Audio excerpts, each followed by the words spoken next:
Hello, I'm Cheryl. Of course, that's not my real name. I just find it easier to talk about these things with a pseudonym. A lot of folks believe that someone who's sexually abusive is some creepy old dude with a mustache and has a weird crazed look in his eye. And in reality, most of them actually look pretty normal. You need to be aware. I'm 21 now, and this is my story. Everything started when I was 7. I was coming home from school, and all I could think about was wanting to play on the computer. I remember asking my brother if I could play my favorite Barbie game, the one where you have to put makeup on the Barbie and dress her. He said yes, with one condition.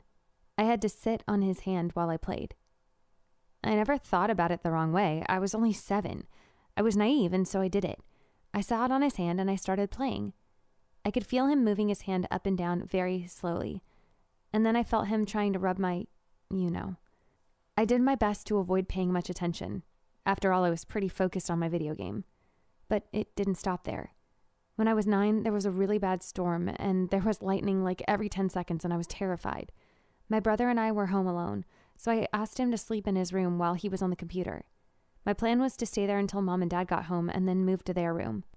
I must have fallen asleep, but I woke up to the feeling of something touching me.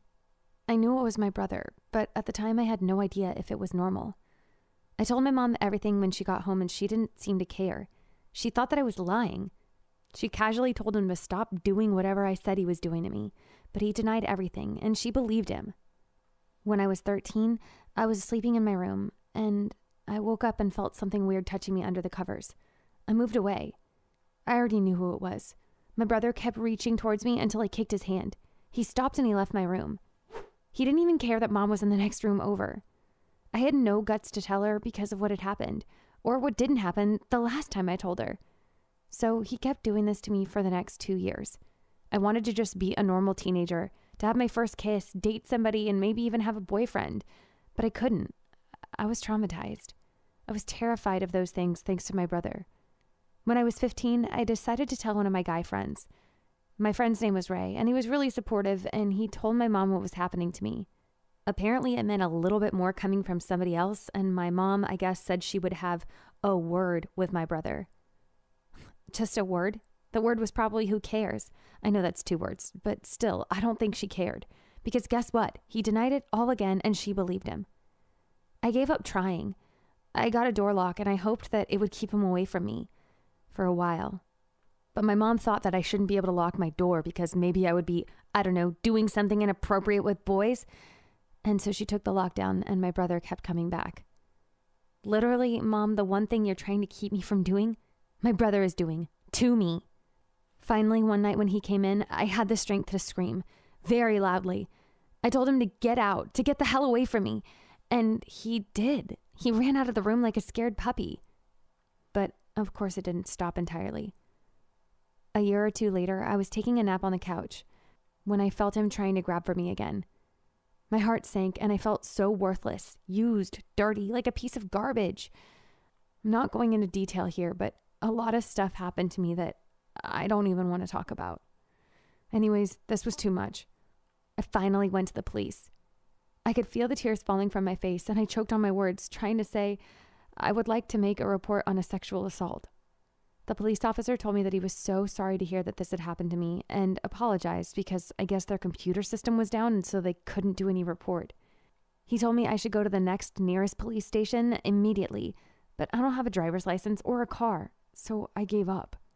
I feel like the universe was just saying that he's always going to get away with it. I finally called my godfather, Jim, to meet up, and I told him what happened. Jim was busy at that exact moment when I called, but we met up a few hours later. I told him everything, and he called my mom, and finally, she listened. The talk was really dark and disturbing, and I cried the whole time. That night, my mom confronted my brother. I just shut myself up in my room and tried to ignore everything. But life has pretty much moved forward since then. Nobody ever did anything, and I don't feel safe in my own house.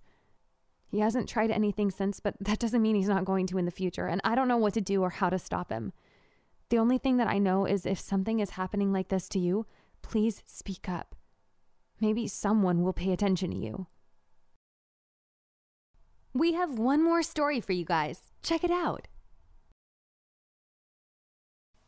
I'm about to tell you a story. As I think about it now, it reminds me of those stories that characters in a movie tell right before they show you how they died. Hopefully, this doesn't have the same ending. My life is pretty normal. I'm in my senior year of high school. I have a boyfriend, a good family, and I do pretty well in school, so there's really not much to complain about. My mom is a doctor, and she works crazy hours. Growing up, it was me and my dad a lot, alone, because mom was working. Dad's a tech guy. He tries to explain to me what he does, but after the first mention of bytes or code or whatever, my eyes roll back in my head and I'm fast asleep. Still, we have a lot of good times together, and he's a pretty easygoing guy. Except when it comes to his car. Dad loves his car.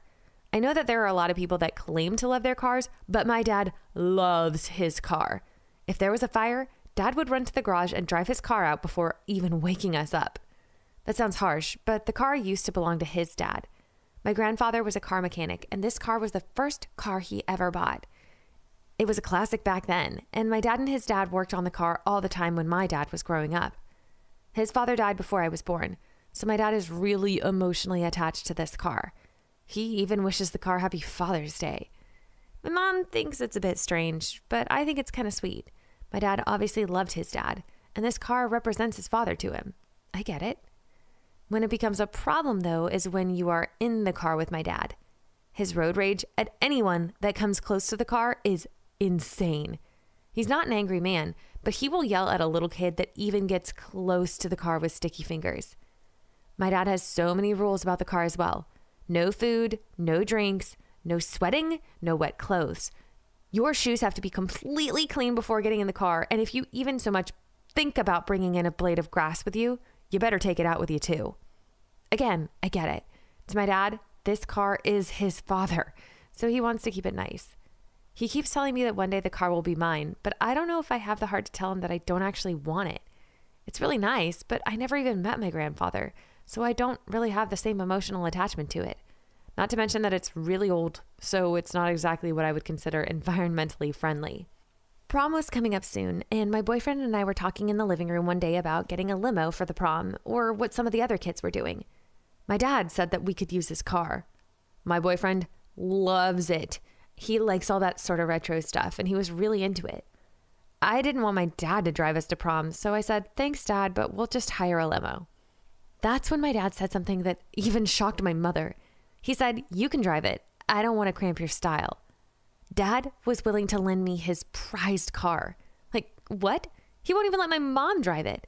There was one time where he cut his hand really badly in the garage, and instead of letting my mom drive him to the hospital in the car, he took a cab. For one, because he didn't want to bleed in the car. And for two, because he didn't want her to drive it. But now he wants to give it to me for prom? I still wasn't really keen on the idea, but my boyfriend begged me with his eyes. So I said yes. The big night came and Dad polished up the car and it looked amazing. He even had the inside professionally cleaned, so it looked like it was brand new. My parents took at least 100 pictures with my boyfriend and me in the car. I wouldn't be surprised if the ones that my dad took cropped us out of the picture so you could just see the car. We drove to prom and Dad made it clear that I was the one to drive it. We got to prom and had a great time. Then the night went bad. We were getting back into the car and it has one of those column gear shifter things. I must have put it in reverse instead of drive and kind of rammed it into a post. The whole world froze. It was like my boyfriend was talking in slow motion underwater, but all I heard him say was, "Oh no, what did you just do?" We got out of the car to check the damage and I had smashed the bumper into a cement post. It was bad. I broke down immediately.